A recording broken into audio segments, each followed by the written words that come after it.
Faraway Wanderers. Chapter 58, Thrills. Zhou Zisha felt nauseous. He reflected that the times had changed. That the traditional morals of society had deteriorated and had gone to the dogs. A mannerly-looking young lady was out and about in the middle of the night, to seek thrills in the red light district. He raised his head to look at the night sky and said, "This," he began. The head of Scorpion snorted. Scholars would insist that speech must lead to action, and action must be carried to fruition. Jianghu folks would tell you, retracting a gentleman's given word is as impossible as turning back a fast horse that has been given a lash of the whip. Even that young delinquent by the roadside know about the spittle from a promise being like the nails in a coffin. Yet here you are, brother Zhou, trying to fatten up by eating your own words. Ever anxious to stir up more trouble, Wen Kexing poked Zhou Zishu at the waist. That's right. Cheating, swindling, and otherwise using dirty tricks is perfectly acceptable. But going back on a promise is over the line. Right now, even I am almost too ashamed to associate with you. Zhou Zishu swatted away the Wen Kexing's groping paw. Oh please, he thought, have mercy and stop associating with me. He cast a glance at the head scorpion and turned around, heading back to the direction they came from without further argument. The scorpion's expression relaxed, a pleased smile emerging on his face. Though the man features were attractive enough, the expression didn't flatter him. His mouth looked lopsided while his lips slanted cruelly. Combined with the insolent glint in his eyes and his overall nonchalant gait, smiling only gave him the vague air of a pervert. Sudden dread gripped Wen Kexing. He peered at Zhou Zisha's silhouette ahead of them, glanced back at the man beside him, and reckoned that doing that in front of this person may require more mental preparation than he had anticipated. However, he very quickly discovered that he had, in fact, worried unnecessarily. With arms crossed, the head scorpion stood by the door to his room perfumed with burning incense. Servants had already come in and tidied around, the bed was made, its half-drawn curtains hanging loosely. Would these two gentlemen like to shower and change? The scorpion asked. Do they require accessories, to spice things up? Zhou Zisha rolled up his sleeve. Such trouble is unnecessary. Just bring me brushes and ink, he replied, sounding very much like a man without a proper partner. The scorpion started. After a moment's pause, he clapped his hands and someone dressed like a servant trotted in, skidding to a standstill before him with their head and back bowed. The scorpion gave his instructions in a low voice. With a cut of xian paper, Zhou Zishu added. The servant retreated. The scorpion looked over, face full of misgivings. Brother Zhou, you aren't planning on tricking me again, are you? Zhou Zishu brazenly sat on the bed, crossing his legs, one ankle over the other knee. Doesn't it get stale to look at clumps of meat roll around all day long? He inquired. Wait for a bit, and I'll show you something different. Wen Kexing stood on the side in silence, happy to play along however things went. He reckoned that he would be fine with A Su cheating his way out of this one, after all. That way, they did not have to let this head scorpion take advantage of them. But if A Su couldn't shirk it, well, as the saying went, marry a cock, go with the cock, marry a dog, go with the dog. It would only be his duty, as a faithful spouse, to suck it up and valiantly lay down his own virtue to assist his man. A short moment later, all the required items were brought in. Zhou Zisha got to his feet and gave a polite wave in the scorpion's direction. Please, a little more patience. The scorpion had no reason to be in a hurry. He closed the door behind him and went to pick up the teapot. He poured for himself as he watched Zhou Zishu lay brush to paper without hesitation. Zhou Zishu's poise was comparable to that of a master painter, his hand zoomed through the air as he wielded the brush, a scant few strokes, and a picture was completed. The finished piece had barely been set aside to dry, and he was already attacking the next virgin sheet with his demon-like claw. At first, Wen Kexing did not know what he was planning to do and stood beside him curiously, craning his neck to look. As he watched, his expression grew odder and the higher his eyebrows climbed, until they got so high, they were ready to lift off and fly away from his face. It was just like he had just met Zhou Zisha for the first time. He was truly speechless in awe and could only stand aside with a solemn expression. About half an hour went by before Zhou Zisha threw his brush aside. He had burned through a dozen sheets of paper and his masterpiece was complete. He lifted the last picture and blew lightly over the still wet ink. Then, he picked up the first piece he had painted and, using the flat of his palm, slapped it against the wall, making the delicate rice paper adhere to the vertical surface. His hands a blur, he didn't stop until, a brief moment later, the dozen pictures he had created were all up, glued to the wall in a row, according to their order in the sequence. For his part, the head scorpion's complexion had turned green.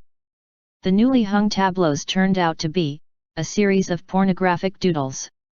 The scenes of the spring palace Zhou Zisha had drawn were simple to the extreme and featured only two people. A circle represented each person's head and, extending from the circle, a few lines delineated their trunk and five limbs. Although the style of execution was basic, the characters' postures were surprisingly lifelike. Starting from how they undressed each other onwards, each step of the process was depicted in minute detail. If you looked at every vignette one after the other, you even got the impression that the tiny figures moved. Wen Kexing had been holding back from commenting for quite a while. "Asu," he said, straining to keep a straight face. "I wouldn't have guessed you had such a talent." "Please," Zhou Zisha hastened to reply. "It's only a handy little hobby of mine." "Certainly, unworthy of praise." Wen Kexing found no polite rejoinder that would also be honest. Though he noted that Asu was growing thicker-skinned by the day. The scorpion slammed his teacup onto the table and bolted up to his feet. "Brother Zhou," he said, so furious he was smiling. "What's this mockery?" Zhou Zisha clasped his hands together and burrowed them into his sleeves. "And why would you say that?" he drawled. "I asked you who was after Zhang Qingling's life, yet you only told us who handed you the money, not the identity of the person who instigated the deed. Shouldn't that count as taking advantage of a loophole in the wording as well? Since I'm sure we can agree, please remember the stake was for us to put on a show for you." Zhou Zisha paused, reaching up to tap his fingers against one of the drawings. "Well, here we are, putting on a show. If there are any difference from to the real thing anywhere, please offer me some pointers." Apparently fearful the head scorpion wouldn't be able to decipher the masterpieces on exhibit, Wen Kexing enthusiastically volunteered his help. "I'm truly sorry about my partner's limited artistic abilities," he chirped. "Here, let me explain if you don't understand. See the one who's on top? Well, that, of course, would be me." Zhou Zisha threw the guy a sidelong glance. "Did you know people like to over-explain when they lie?" he cut in coolly. "Why do that to yourself?" The scorpion clenched his fists and squeezed out a few words through gritted teeth. "You've gone too far." Before the echo of his bellow had died on the air, and without him having moved in any noticeable manner, 7 or 8 black-clad men materialized from every corner of the room. Wen Kexing and Zhou Zisha remained nonplussed, however. Wen Kexing even found it in him to giggle. "Oh, my," he exclaimed. "To have this dalliance of a humble one like me surrounded and observed by all of you present, I am truly ashamed." The squad of scorpions showed no interest in wasting their breaths. Without a word, and with well-trained coordination, they pounced on their targets as one. Zhou Zisha struck his palm at the small table in front of him, flipping it over. He swiftly took cover behind it. Midnight was near and he could feel a dull ache starting in his chest. There was no point in him trying to look tough. And since a wise man always knew when to retreat, he turned to Wen Kexing. "I'm leaving this to you," he said, before he dodged a scorpion's attack, leapt through the window, and fled. Wen Kexing smiled bitterly. For the first time in his life, he was cleaning someone else's messes.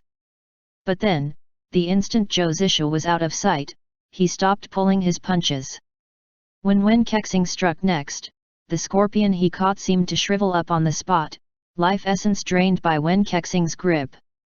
In a flash, the exposed part of their face withered and sank, their eyeballs bulged out of their sockets, their body shrunk into a desiccated corpse. Wen Kexing dropped the corpse and glanced down at his palm. He let out a chuckle. "Brother Scorpion, why be so angry?" he said. "It was only a little joke." The head scorpion composed himself and raised a hand to stop his underlings. "Who are you?" he asked, eyeing Wen Kexing with caution. Wen Kexing stared back with a cocked brow. "If you still haven't guessed who I am, wouldn't that make the poisonous scorpions too useless?" The head scorpion seemed to think of something, and the corner of his eyelid started to twitch. Wen Kexing lowered his voice some more, as if he didn't wish for anyone to overhear his next words. "We are both of unorthodox and demonic paths," he said with a smile, "why cause trouble for each other?" He turned to leave as soon as he finished speaking. Although he was still all smiles and not a trace of ill intent could be detected on his face. The aura that had emerged around him said otherwise. Wen Kexing reeked of bloodshed and the stench couldn't be ignored. It made the black-clad men cower, none of them stepped up to bar his retreat. Before he went, the head of Scorpion abruptly called out after him. "Don't you want to know who hired the suicide assassins?" Wen Kexing threw a glance over his shoulder. "Many thanks. But I've figured it out." With that, he leapt out of the window and took flight in the direction Zhou Zishu had gone. Soon, he had vanished without a trace, leaving behind only a few muttered words that rang through the air as if he were still in the room. "Were I so stupid not to have it figured out by now, don't you think the swarms of little ghosts coveting my throne would have flayed me alive years ago?" Within green bamboo ridge of Fenja Mountain, dwelled the demonic fellowship. Zhou Zishu took his time to make his way back. Along the way, he mulled over the poisoned men he had seen in the Scorpion's underground base. Thought over what he knew about the long-tongued ghost. Longtongue had recognized Wen Kexing back in the cavern. Yet he still had attempted to kill him. It could only mean more intrigue than met the eye.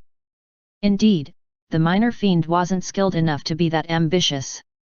So, who was the person behind him? Was it the red-clothed Sun Ding trying to create a misdirection?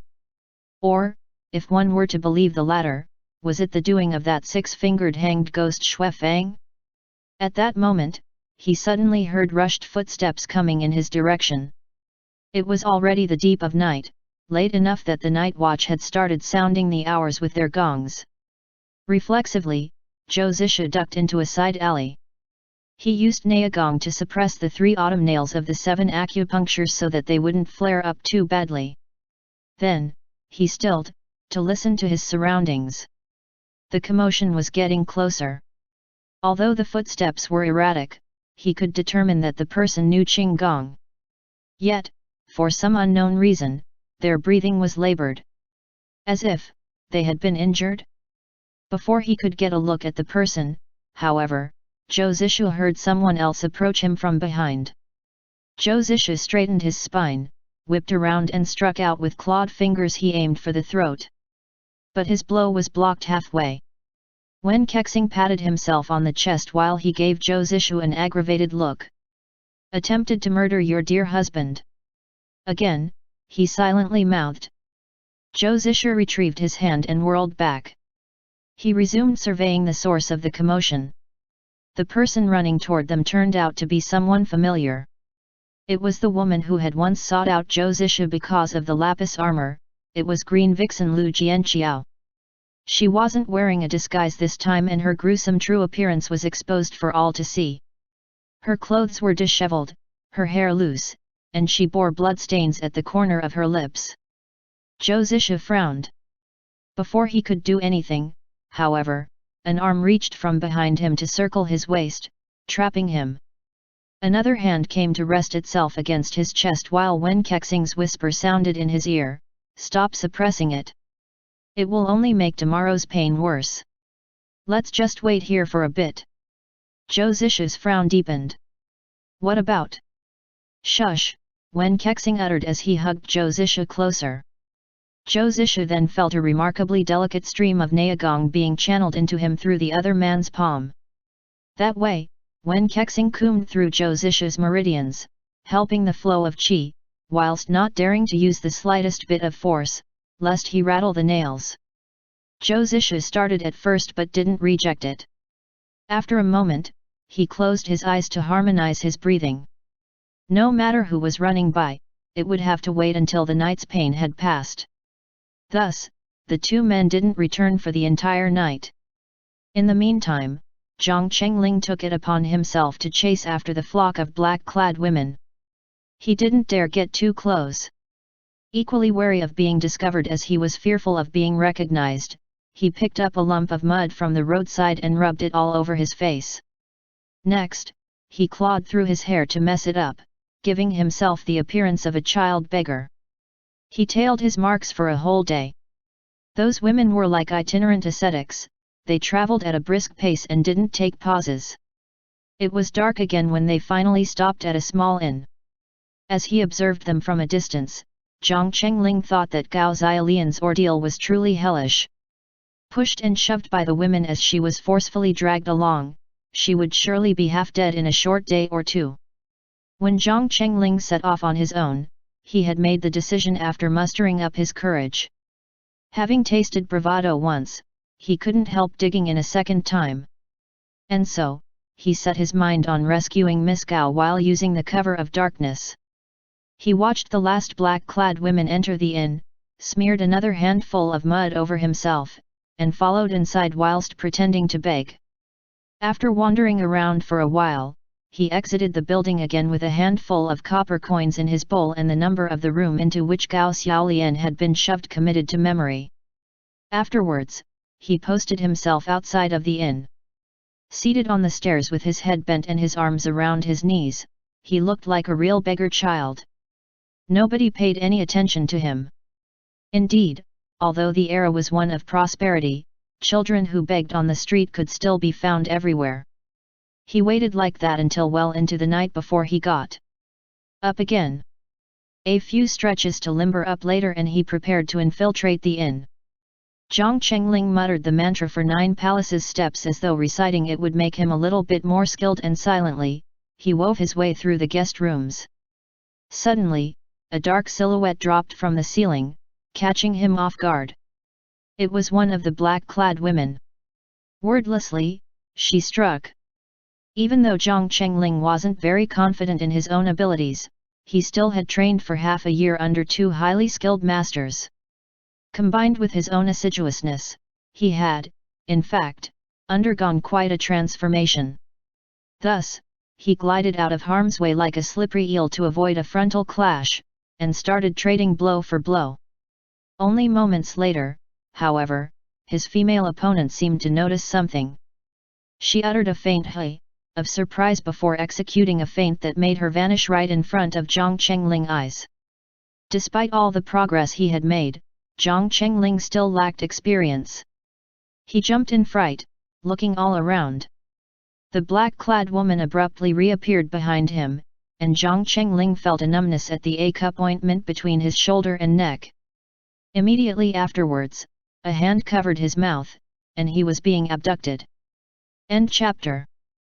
Faraway Wanderers. Chapter 59, Crossing Paths Again. A single sentence looped in Zhang Chengling's head: I'm doomed. During all the time he'd been following Zhou Zishu around, no event, whether big or small, had ever escaped his Shifu's keen foresight. The man was born an ever-vigilant worrywart. Zhang Chengling, a dumb child, naturally could not keep up with the reasonings of those two and was happy to slack off. Day in, day out, he thought of nothing at all, his mind empty. This time, though, with nobody to rely on, his mind raced. Why are those women keeping Gao Xiaolian prisoner even though they obviously loathe her? He wondered. Not only is Miss Gao a hindrance to their journey, but they must also provide for her food. It must mean she is useful to them, or they'd have killed her long ago, wouldn't they? Because what Jianghe lacks least was savage individuals who found a single glare sufficient reason to kill someone over. If so, now that he had been captured, did they intend to interrogate him thoroughly? Jiang Chengling resolved that however horrific the torture he'll have to endure, he wouldn't give up his real identity. Otherwise, there would be huge trouble because there were even more matters of discord about him. But what if Gao Xiaolian recognized him? His mind whirred with wild hypothesizing while the black-clad woman dragged him out of the inn like a sack of potatoes. They had arrived in a small corner behind the stables when he was suddenly released. Jiang Chengling surveyed his captor apprehensively, but the woman only reached out to unseal his A-cup ointment. Next, she yanked off the mask covering her face and said, "You're Jiang Chengling, that useless brat, aren't you?" Jiang Chengling's eyes widened then nearly cry out tears of joy as he almost flung himself forth. "Sister Gu Xiang," he cried out, struggling to control the trembling in his voice. He opened his arms as though he wanted to hug her, but Gu Xiang fended him off with a hand and shoved him aside. She said solemnly, "Men and women, fat or thin, must not be improperly intimate with each other. I have a spouse now, so don't get touchy-feely." Jiang Chengling blinked at her in utter confusion for a good minute before he had said in sudden realization. "Oh? Do you mean you've married brother Cao?" he asked. "Is that it? I mean, did you two, share the same blanket?" Gu Xiang's face turned scarlet. Her eyebrows were near vertical while she glared at Jiang Chengling. "What are you talking about? Which bastard taught you these obscene things?" she fumed. The difference between young maiden and an older woman was that, as tough as a young maiden may appear, she'd be bold only while discussing the gossip of others. As soon as it was about her, she'd revert to being the most tender-skinned. As for Jiang Chengling, his blunder was actually wholly innocent. Indeed, whether back at the Jiang estate, or since he'd been on the roads of exile, nobody had bothered to explain the birds and the bees for him. All he knew came from snippets he had garnered by listening to the outrageous flirting between the two old tramps he had for teachers. With the blanks filled in by his own imagination, he had thus attained the conclusion that people became husband and wife after sharing the same blanket. The blanket being, to his young and pure mind, a kind of mystical ceremonial ritual, one like exchanging wine cups or the sacrifice of chickens. He didn't think there was anything impure about it, so he asked it casually. Gu Xiang hackles rose and she raised her hand to discipline this little ruffian who spoke impertinently. Hastily, Jiang Chengling evaded it, uttering the mantra as he did so. Indeed, reciting them was quickly turning into his trademark as he seemingly couldn't perform Qinggong without doing so. Gu Xiang made another questioning noise. Earlier when they had exchanged blows, she had sensed this little boy knew some gongfu. If some moves hadn't looked familiar to her, in the dim conditions, she wouldn't have recognized him. "I haven't seen you for a while," she said while looking Jiang Chengling up and down. "But you've become a little more competent. Where is my master and your shifu?" Jiang Chengling told her everything about how the pair of shameless scumbags had heartlessly abandoned him. Gu Xiang listened to his tirade. Then, she gave a pft, as she reached out to thump him on the back of the head. "You've sprouted quite some wings, haven't you?" she chided. "Do you even know who those people are?" "Not even. Brother Cao and I, together, would dare rush in blindly. What are you playing hero for?" As she spoke, somebody else hopped down from the wall ledge.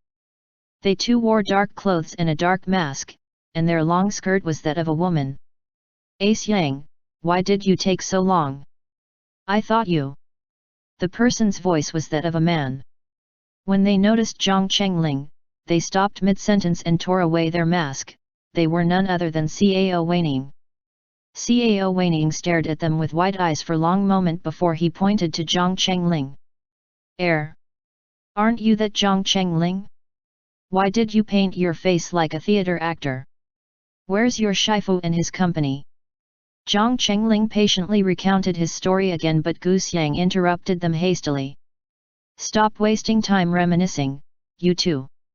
Hurry and get that maiden Gao out, then we'll talk." She rummaged out a sheet of paper from her robes. Drawn upon it was a cluster of squiggly lines and a few scrawls missing strokes that may have been pictograms from another language. "I've mapped out all the guest rooms of the inns," she said. "The place I've circled is where they locked up Gao Xiaolian. We ain't in luck, though. I thought they were taking shifts guarding her at first, but turns out those women are pretty paranoid. They don't even trust their own, and only that old woman's closest aides can approach the Gao Xiaolian." Cao Weining inched closer. "What's our plan then?" he asked, drumming a finger against his chin. Eager to test out his plan as though he had grown addicted to taking risks, Zhang Chengling volunteered a terrible idea. "How about creating a distraction? I'll draw them away while you two go and rescue her. And then we meet up afterwards." "Good plan," Cao Weining said. "Yet it would be," Gu Xiang said in a rather chill voice, "if a single one of us were as good as your Shifu, or my master. Then we could barge in there, start a fight, and grab the girl without thinking ahead." "Brat, how long have you been learning Qinggong again to think that you can draw them away?" Cao Weining instantly turned his coat. "That's right. Gu Xiang makes an excellent point." Zhang Chengling glanced at him mutely. He reckoned that even if Gu Xiang had said, "Cao Weining is a scoundrel and a bastard," he would have, without an ounce of scruples, nodded in fawning agreement and replied, "That's right. Gu Xiang makes an excellent point." With the air of a military general preparing for war in their field tent, Gu Xiang analyzed the situation. "Those women aren't just anyone. The one in charge is called Black Poison Hag. Rumor has it that she's a female shaman from Nanjiang, proficient with poisons, voodoo and the like." At the words from Nanjiang, Zhang Chengling couldn't help butting in. "That can't be right, can it? The great shaman is a good person." Gu Xiang rolled her eyes. "What does the great shaman have to do with anything? Yes, he rules over Nanjiang's Shiwen Mountain, but should he also personally look after every insect and blade of grass that dwells on it? Besides, didn't you hear when I said it was only a rumor?" "Yes. Exactly."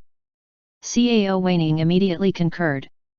"And us folks from the Central Plains, we don't like bringing up Nanjiang much, do we? So, really, we're not that wise to the goings over there." Zhang Chengling could only give Cao Weining a silent look. Gu Xiang continued, "I can't say for sure how skilled this old woman is, but I'm certain I can't beat her. As for brother Cao, he may have a chance if it was a regular duel, but after tailing them for this journey and observing them from afar, I felt that Black Poison Hag must have other tricks up her sleeves. Which complicates the matter. Plus, they've got so many people, too. How about taking them out with sleeping powder?" Cao Weining suggested. "So, you're going to trick Black Poison Hag with poison, are you?" Gu Xiang replied. "Or am I the one who's supposed to manage it? Central Plains people can't compete with the Nanjiang folks on that kind of stuff to begin with, so why would you even?" She looked like she was about to raise her voice, but she took a glance at Cao Weining, and swallowed it back down. He was her man, after all. And she didn't quite have the heart to scold him. For his part, Cao Weining hurriedly changed his tune. "Excellent point. Yet, you're absolutely right. I'm really too dumb. Let's listen to you instead." The three cobblers thus elected Gu Xiang as their sole despot.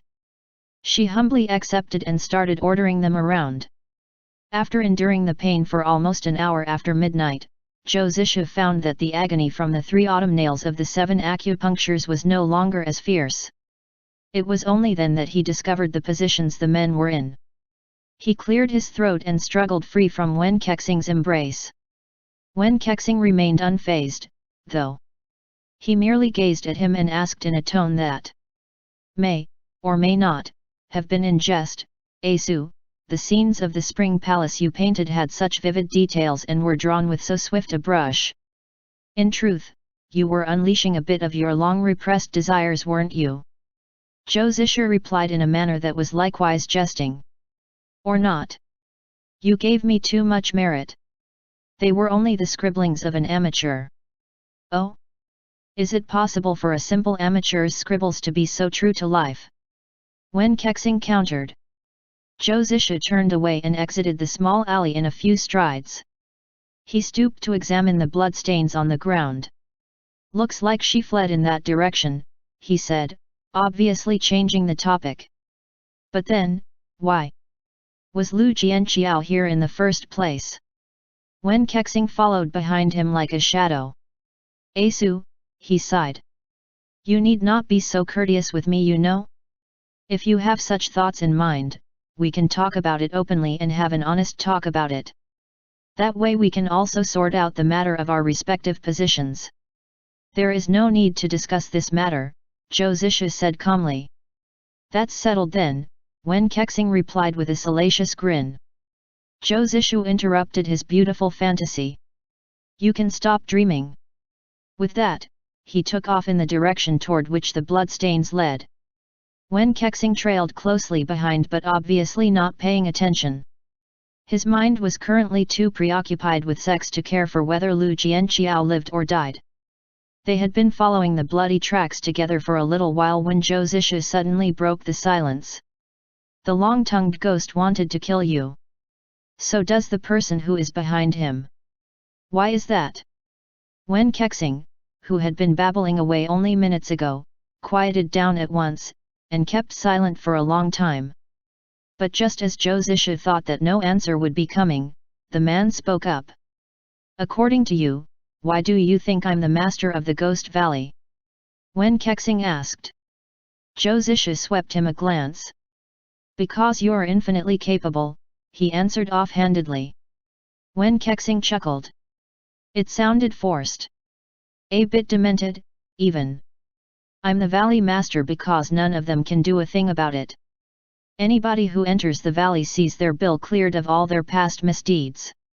Were it a pleasant place to be, were the Ghost Valley some paradise island, won't its borders burst from the masses swarming in?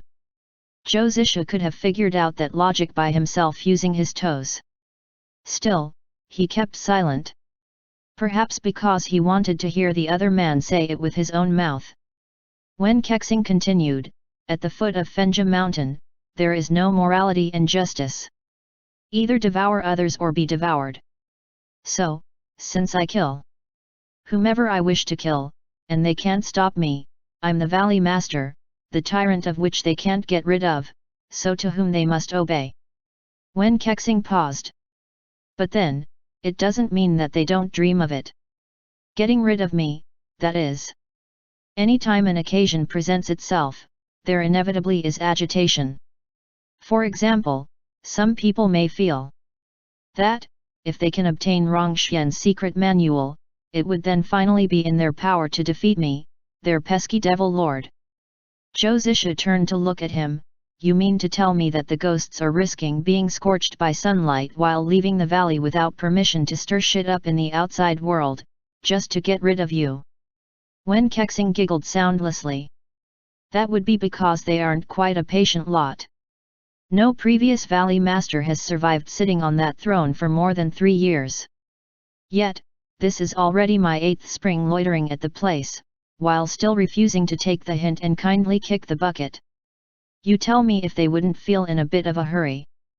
Zhou Zisha remained silent for a while before he said, if I had longer to live, I could think of a solution for you to never return there. I'd keep you with me, as a pretty thing to have around. Wen Kexing froze.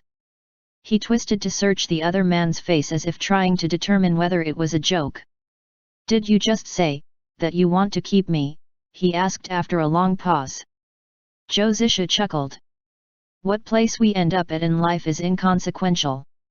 But if we get trapped somewhere, and start resenting it, that feeling. He stopped, the rest of his sentence lost to the faintest shadow of a smile. No one understand that feeling better than I. Dawn was breaking. Lu Qunqiao's trail soon went cold. The two men searched the vicinity for some time, to no avail. They were preparing to head back when a blood-curdling scream tore the air. Zhou Zisha frowned. He unfolded his qinggong and took off in the direction of the noise. The two men concealed the sound of their breathing and made their steps yet lighter. They hid in a corner to observe. Lu Jianqiao had received an arrow to her shoulder but was still fighting fiercely. Her opponent turned out to be a familiar face as well. It was Kangshan's Grand Master, Huang Daoren. End chapter. Faraway Wanderers. Chapter 60, Husbands and Wives. Zhou Zisha couldn't fathom what those two were doing in Luoyang. They had even run into each other and were fighting. Wen Kexing, however, appeared unperturbed. He stood by, watching the spectacle. Lu Jianqiao was already injured, and her opponent advanced on her relentlessly. Faltering, the woman was retreating again and again when Huang Daoren surged into the air and swung his saber downward with a great roar. His expression was fierce and ferocious, with no trace of the valiant poise he had possessed when Zhou Zisha had sent him flying with a kick. He was truly an opportunist who acted weak in the face of those stronger than him and affected strength in the presence of those weaker than him. Lu Jianqiao scrambled to block by raising her dagger overhead. Even though her weapon was a few inches longer than the one Gu Xiang used, every 1 inch fewer a sword was accompanied by 1 ounce more of danger, and she didn't have as many tricks as Gu Xiang did. So, as a result of her risky parry, she felt the edge of Huang Daoren's saber graze her fingers. The man intended to kill. His blade snapped her dagger at the hilt. Overpowered, Lu Jianqiao crumbled to the ground and rolled away. Among the two, one chased tirelessly and the other ran for her life madly. The pair acted out a page from a truly bad romance. As they spied upon the beast chasing the beauty into the distance, Wen Kexing poked at Zhou Zisha. The woman's in danger. Aren't you going to save her? He prodded. Zhou Zisha thought that this person really had nothing better to do and replied politely without Eve looking at him. Your husband wouldn't want you to be jealous. Wen Kexing was silent for quite a while. Asu, he replied with a gloomy face. Be serious, won't you? Stop taking advantage of me all the time. Zhou Zisha could not help himself from turning to glance at him as he thought in surprise, this Wen person knows the word serious. Then Wen Kexing furrowing his brow slightly, his attitude one of great propriety and saying in complete seriousness, I hold grudges very easily. Keep teasing me, and if I can't hold back when we undergo the rite of Duke Zhou in the future because I still recall all of these instances, you're the one who has to suffer. Zhou Zisha clamped his mouth shut. After a long silence, he managed, you have worried unnecessarily. Then, without looking back, he followed Lu Qianqiao's tracks. He reflected that something must have happened in Jianghe during the few months the three of them had spent hidden away in Shuzhong. Hints of the tense atmosphere that heralded the coming storm had already surfaced when they were in Dongting, but they had coincidentally left for the puppet manor at that point in time. From the corner of his eyes, Zhou Zisha took a peek at Wen Kexing, who was strolling along behind him, and thought, as the master of the Ghost Valley, he couldn't have missed the state of affairs back then. Yet, he turned a blind eye to his lackeys running wild, and left with Yabai instead. Is he not afraid that someone might actually obtain the lapis armor and the key, and acquires Rongxian's martial techniques which will be disadvantageous to him? Moreover, Zhou Zisha could also tell from his observation that there was some history between Lu Jianqiao and the fan-carrying, middle-aged beau by the name of Yu Kai Yufeng. Was Huang Daoren not Yu Kai Yufeng's lackey? Why would the latter let the former hunt down his woman? How would Lu Qianqiao's death benefit him? Or could it be, that the two men had a falling out? Zhou Zisha's eyes flashed as he thought back to the 2 pieces of lapis armor fragments that was stolen from the Gao family manor. At the time, Shen Zhen had just died and Dongting was surrounded by many skilled masters. It would have been difficult for anyone to infiltrate the place. It was very likely that a mole on the inside has stolen the lapis armor in the name of the Ghost Valley. From there, Zhou Zisha's mind jumped to the man who was murdered outside of the Zhao family manor. Yu Kai Yufeng's only son, Yu Tianmu, was killed by the long-tongued devil. The latter had himself died with a fragment of the armor on his corpse, which pointed to a rather curious coincidence. Was it possible that both father and son from the Yu clan shared thieving hands as a hereditary trait? Ruminating this matter, Zhou Zisha's mind drifted further away until a sudden tragic shout pulled his thoughts back to the present. Zhou Zisha looked up to Lu Jianqiao getting her arm chopped off by Huang Daoren. Blood sprayed out into the distance. The woman stumbled backwards for 4-5 steps, until she could no longer hang on. She fell flat on her behind with a thud. Huang Daoren closed in on her in slow steps, his saber raised and a macabre smirk etched on his face. So, he droned. Are you still not going to hand the thing over? The thing? What thing? Zhou Zisha frowned, wondering if the affair between Lu Jianqiao and Yu Kaiyufeng had been discovered. Could it be that Huang Daoren fancied the armor stolen by the adulterer was now in the hands of the adulteress? Concealed into a shadowed corner to better spy on Huang Daoren, Zhou Zisha reflected that this man's head grew in the shape of a potato and must be functioning as one. Indeed, even if Yu Kaiyufeng could not have kept anything hidden any longer and had been exposed, why would he hand such important thing over to this woman? No. If all of Zhou Zisha's previous conjectures proved accurate, the case of the matter was clear. Upon seeing things go awry, Yu Kaiyufeng, the sly bastard, had thrown the dumb woman to the wolves as a scapegoat. And Lu Jianqiao just had to be so besotted and remain tight-lipped. At that moment, Wen Kexing poked at him again. His train of thoughts interrupted once more. Zhou Zisha glared at him impatiently and murmured, "What is it this time?" With an obnoxious grin on his face, Wen Kexing pointed at the gory drama in progress near them. "If you're that curious about it, why don't you rescue her? That way, you could ask her yourself." Zhou Zisha was gripped by a bad feeling about the guy's motives. "Why don't you rescue her?" he replied. "I couldn't," Wen Kexing answered. "With my being as exquisitely handsome, charismatic, and suave as I am, I absolutely cannot get involved with rescuing a woman, lest she takes a fancy to me. Since I can't reciprocate her feeling because I don't like women, won't I have to let her down? This sort of business gives bad karma, so one should never." Zhou Zisha reflected that this person did not discern between scenarios that were appropriate to be batty in. Finding Wen Kexing's manner unpleasant to the eye, he lifted a button off his collar and placed it in his palm. Yet as he was about to flick it out and before he could make any movement, something caught his eyes. He grabbed Wen Kexing and ducked to the side. Someone was coming. The two of them had barely gotten out of the way when a snort echoed from the woods. Zhou Zisha's ears twitched at the noise. Wen Kexing spotted it and couldn't resist reaching out to nudge him. Zhou Zisha caught his wrist mid-root and gave him a stern look for good measure. Thereupon, two silhouettes that glittered even in the dim of the night approached.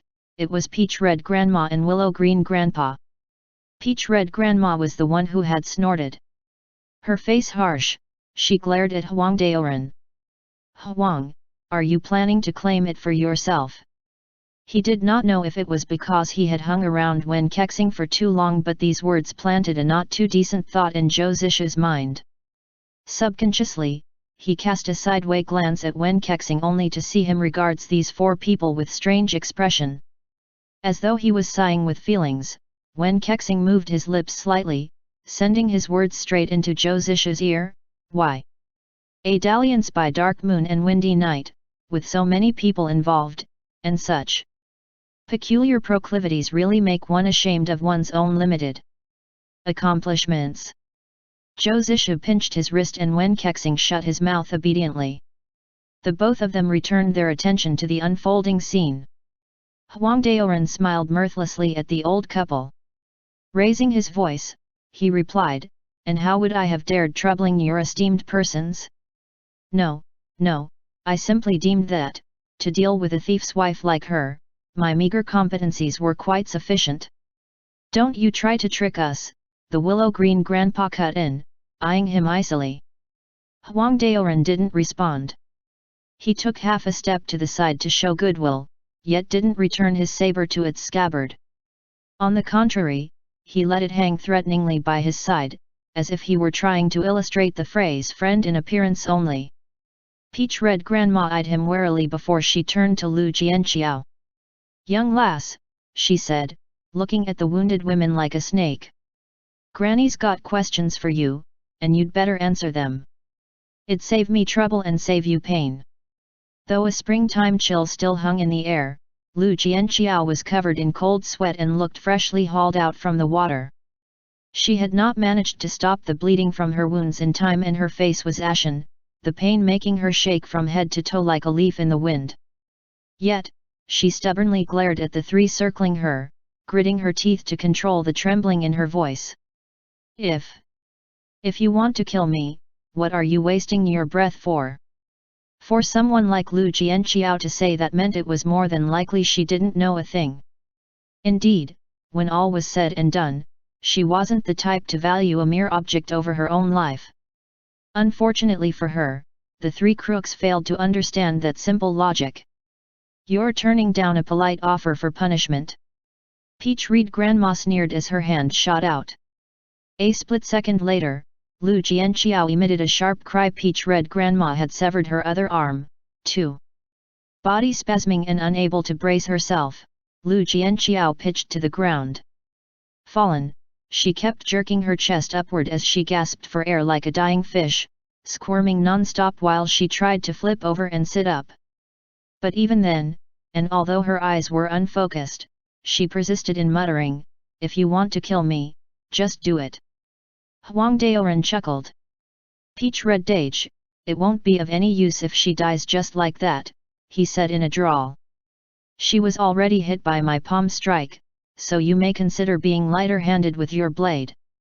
Besides, aren't there plenty of ways to make a woman talk? Huang Daoren already has lecherous appearance." When he smirked, he appeared downright creepy. Wen Kexing gave a mournful sigh. "One generation really is better than the next, isn't it? This one looks much more like Jiang Hu's worst villain than I do." Zhou Zisha finally launched the button in his hand. He did not hold back. The button struck the wrist of the hand which Huang Daoren was using to hold his saber and tore a hole through it. Huang Daoren shrieked like a pig being slaughtered. Zhou Zisha hadn't wanted to intervene. Lu Jianqiao was not a good person either. When he had let her off the previous time, it had already been on behalf of her skills of disguise, which meant she could have had some affiliation with the previous Lord of the Four Seasons Manor. This time, however, he suddenly felt that such a woman who had spent her whole life up till her moment of death foolishly waiting for a scumbag should die untouched if she had to die. There was no need to suffer such humiliation from scoundrels like Huang Daoren. Until now, Huang Daoren and the other two had never seen Zhou Zisha's actual face. Which explained why, as he suddenly revealed himself, all three stared at him blankly. "And who are you?" Willow Green Grandpa asked. Zhou Zisha's lips curled in a smirk, but he didn't reply. Instead, he used Qing Gong to surge forward like a blast of wind, snatching up Lu Qunqiao's blade in passing. In a blink, Zhou Zisha was standing in front of Huang Daoren. Huang Daoren jumped backwards but felt something cold at his neck. He looked down in utter disbelief. A cross-shaped cut had appeared on his throat. "My neck has a slit in it," was Huang Daoren's last thought before blood sprayed out of his neck several inches high. He convulsed once, and collapsed to the ground, dead. Zhou Zisha nudged the corpse with the point of his shoe before twisting around. Blood dripped from his blade. A few strands of hair that had fallen from his loose top knot tied with a strip of plain fabric hung by his cheekbones. In the first glimmer of dawn, his face was deathly pale yet alluring. A hint of a smile seemed to float upon it as he surveyed both Willow Green Grandpa and Peach Red Grandma. Both the old woman and her companion shuffled a step back. Zhou Zisha's feet didn't seem to touch the ground while he glided toward them. The blood on the dagger trickled to his hand, before running through the cracks between his fingers, and dropping to the ground. In that instant, the aura of danger that emanated from the man was so strong, the old couple could barely breathe. Peach Red Grandma reacted first. She roared, raised her walking staff, and smashed it at Zhou Zisha's head. But Zhou Zishu had already disappeared from the spot where he'd been standing. Sensing danger, Peach Red Grandma marshaled her chi and dodged by rolling forward, just as she felt a chill in her back from a blast of energy rushing at her. Everything went dark before Peach Red Grandma's eyes. She spat out a mouthful of blood, as if her 6 viscera had been shattered to pieces. Green Willow Grandpa opened his eyes wide. He took one look at Peach Red Grandma who had been sent flying, possible dead, and looked at the young man who was turning toward him. Without further hesitation, he abandoned his old wife and left alone. Zhou Zishu didn't bother giving chase. Gazing down, he discarded the dagger, knelt beside Lu Jianqiao, and made to seal the acupoints near the woman's still bleeding wounds. Lu Jianqiao, however, looked up at him and gave a small shake of the head. She was about to die and she knew it. When Kexing too walked out of his hiding spot, he came to stand behind Zhou Zishu. Zhou Zishu addressed Lu Jianqiao in a gentle voice. The lapis armor is actually with Yu Kai Feng and he has escaped with it. Though, he asked you to create a distraction and draw them away, didn't he? Lu Jianqiao glanced at him but didn't speak. Zhou Zishu sighed. I have no interest in the lapis armor, and you are at death's door. Why should it be so hard to give a simple nod, I wonder? Wen Kexing gave a snort. Miss Lu, didn't I tell you Yu Kai Feng wasn't to be trusted? Lu Jianqiao parted her lips. Her voice was the lightest murmur and Zhou Zishu had to turn his ear to her as she murmured, the willow is verdant in the serene surface of the lake, the flower keeps the distant moon company. Year after year, the same scene. Then the last sparks of light in her eyes dimmed, and her head lolled to the side as she stopped breathing. The faintest of smiles lingered on her lips, making the sinister scar spanning half her face appear somewhat smoother. Because of that blemished face, she had hidden her true appearance for all her life. But in the end, her destiny was to depart this world as bare as she had come. At the very end, she did not manage to complete the half of the Song of the Raw Hawthorn. Zhou Zishu sighed. He was reaching out to close her eyes when hoarse, yet vicious chortles sounded from behind them. Red Peach Grandma had been swift to dodge, even after being hit by Zhou Zishu's remote palm strike, she was still alive. As she regurgitated blood, she pointed at Lu Qunqiao's corpse and cackled again. My husband and I. We were lovebirds from the same forest, but as adversity struck, he still flew off by himself. Yet, she? Ha! That man and she weren't even wed, so what did she expect? Ha ha ha! Since times of old, women are sentimental, whereas men are fickle, but she couldn't figure that one till her dying breath. I tell you, hers is a death well earned. Well earned indeed. Zhou Zishu threw a glance over his shoulder but didn't pay the old woman any more mind. He rose to his feet and left in long strides back in the direction they had come from. When Kexing followed behind him and after they had covered some distance, he suddenly asked, "Yu Kung Fu seems more powerful now than when I first met you. By quite the margin too. How's that?" Zhou Zishu's footsteps faltered. He turned to the other man and witnessed a rare solemnity on Wen Kexing's features. A slight curl lifted the corner of Zhou Zishu's lips. When we first met, he said, pointing at himself in the chest, they sealed half my Neagong. What about now? Now, compared to my peak, I have recovered about 80% of my strength. Somehow, Wen Kexing didn't appear happy at those words. He only gazed fixedly at the other man in silence. Zhou Zishu turned away and resumed walking. As if indifferent, he said, on the day I die, my Kung Fu would have returned to what it was. End chapter.